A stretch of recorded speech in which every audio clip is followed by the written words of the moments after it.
Salut à tous, nous continuons notre belle aventure vers le mariage heureux et épanoui.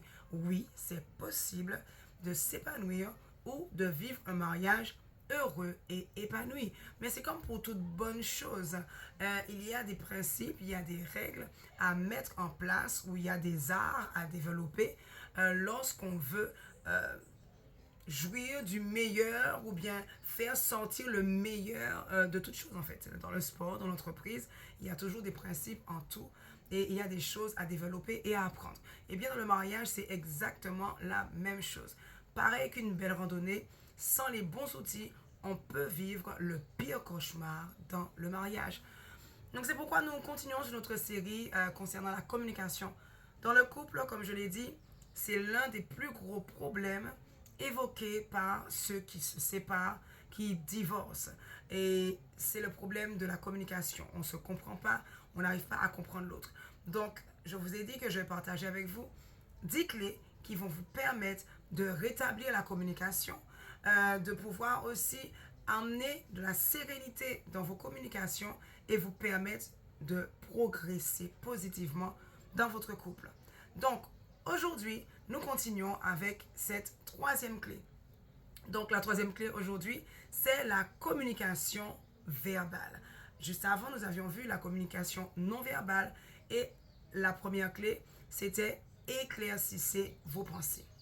La communication verbale. Donc, la communication verbale, c'est ce que je fais en ce moment. C'est le fait de parler. C'est quand il y a le son. Et la communication verbale aussi est une clé importante, une clé à ne pas négliger. C'est une pratique à faire en toute conscience. Il faut vraiment avoir conscience de ce qu'on dit, de prendre le temps de choisir ses mots. Parce que même si le message semble être le même, peu importe les mots utilisés, euh, en réalité, selon certains mots utilisés, l'interprétation de la personne qui est en face de vous pourra être différente. Cela veut dire qu'en fonction des mots utilisés, eh bien, la personne peut entendre de façon positive ce que vous dites ou mal l'interpréter par rapport aux mots utilisés.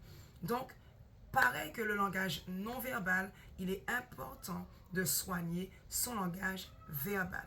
Le langage verbal, premièrement, il est important de prendre le temps d'articuler. Ce n'est pas évident d'écouter quelqu'un qui, comme moi, parle très vite, n'articule pas. C'est déjà un peu compliqué. C'est déjà une ambiance délicate. Et si en plus on ne prend pas le temps de pouvoir articuler, de pouvoir faire comprendre ce qu'on dit, ça met déjà une note désagréable dans un moment qui est déjà un peu tendu. Donc, deuxième chose, prendre le temps de soigner son langage, prendre le temps de choisir ses mots. On ne parle pas de n'importe comment à son mari, par exemple, une épouse qui parle à un homme et tu dois faire attention, vous devez faire attention aux mots que vous allez utiliser. D'autant plus que nous le verrons à une autre occasion, que l'homme, le respect est très important chez l'homme. Tout comme la romance, la douceur peut être une partie très importante chez la femme, par exemple. Alors, on ne va pas détailler là-dessus. Mais eh bien, chez l'homme, le respect est très important. Donc, ça veut dire que lorsqu'on ne choisit pas bien ses mots, on peut choisir des mots. Peut-être que la phrase, au final, semble ou veut dire exactement la même chose. Mais si les mots utilisés dans cette phrase sont, par exemple, méprisants, dégradants, vulgaires, on peut dire quelque chose qui est important, on peut dire quelque chose qui est valable, mais si les mots choisis sont vulgaires, eh bien, l'autre en face, le conjoint, la conjointe, pardon, pourra mal l'interpréter. Donc, important de pouvoir choisir ses mots.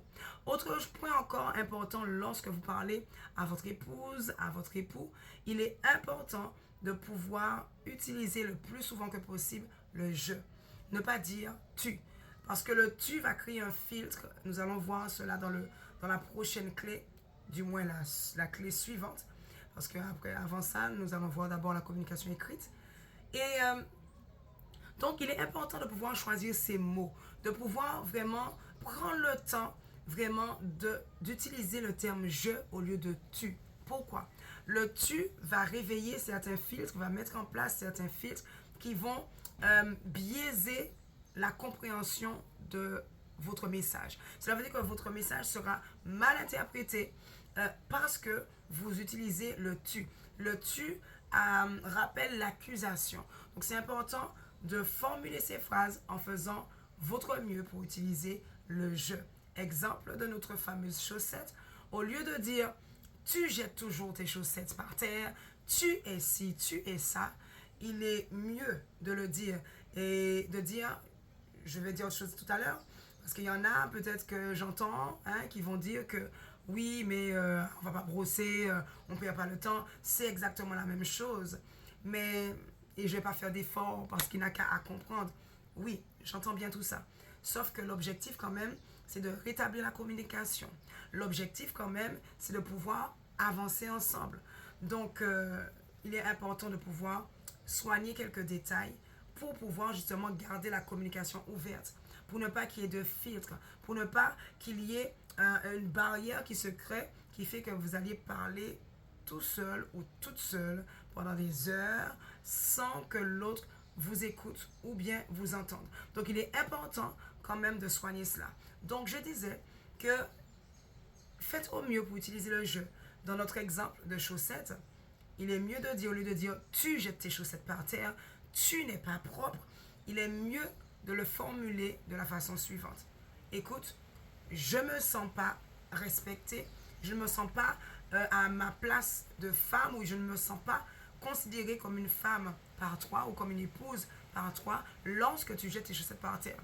Oui, ça fait plus de phrases, ça demande plus d'efforts, oui, mais au moins, ça permet de pouvoir avoir une communication qui puisse être efficace. C'est important. Ça permet à l'autre de ne pas se sentir accusé. D'accord? Même si, oui, c'est lui qui a laissé les choses par terre, mais l'objectif n'est pas d'accuser. L'objectif n'est pas juste de se lâcher, de se libérer. L'objectif est quand même qu'ils comprennent. Voilà, qu'ils comprennent, qu'on partage et qu'on trouve des solutions. Donc, voici pour aujourd'hui le point clé important sur la communication verbale. Je vais vous laisser ici parce qu'il pleut actuellement et donc on ne va plus s'entendre. Donc je vous dis à demain pour la suite de nos clés sur la communication efficace.